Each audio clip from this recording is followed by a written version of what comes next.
ჩები, თოფები, იარაღებს აჩენდნენ. წესასრული იარაღი. ხანჯლები, თანამედროვე იარაღის ნაკლებად აინტერესებს. დანები, ჩემგაშურს. არა, ძალიან ვაკეთებდი პატარა მინიატურულ დანებს, რომელსაც ახლა წუხელ გავაკეთე და ბატონ დავით გადავცემ საჩუქარს. გახერა საჩუქარი.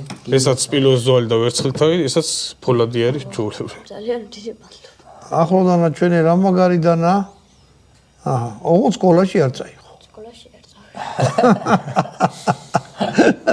ყელზე ჩამოიკიდე ისე რომ იქნები ხოლმე და ეგეთი რაღაცა რა.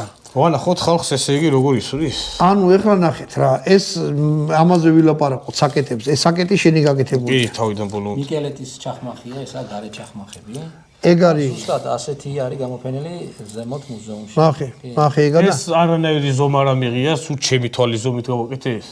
და უკვე რო იქ მუზეუმში ნახე, ეს ზომა-ზომაში არის ჩასმული.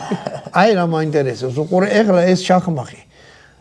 საქართველოში ადრებს დადებოდა იყო მაგისისა, ან მაჭახელას ხეობაში, ან ისე სადო თბილისიც. მაგალითად თურქული ჩახმახებისგან განსხვავებით ჩვენი არის ძალიან მჩატე. მასიური ჩახმახები აქვს თურქებს, აი შეიძლება დამბაჩაზე ასეთი ჩახმახი ჩააყენონ. აი ანუ თოფზე ზოგჯერ თურქულ თოფზე პატარა ის უყენია. არაპროპორციული ისინი აქვს რა. და ზოგ აი აქ ისე თავები რაღაცნაირად უჩები. ეს ნავთ ქართული ისინი ესეთი ფორმისები. ანუ რამისგანა გაქვს ეს აღებული, აი ახლა ეს მოდელი მაგალითად, ეს არის ძალიან ლამაზი, ახლოდან აჩვენე რა, რა ვიცი. ისე შეიძლება რომ აი იქაც შეაჩვენე. ნახეთ რა, როგორ რაღაცაა.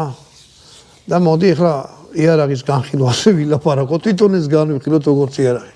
ეს ჩემ ხელში ახლა როგორც მინჭირავს, ნუ თავი დავანებოთ ხელოვნების ნიმუშია. ჩემ ხელში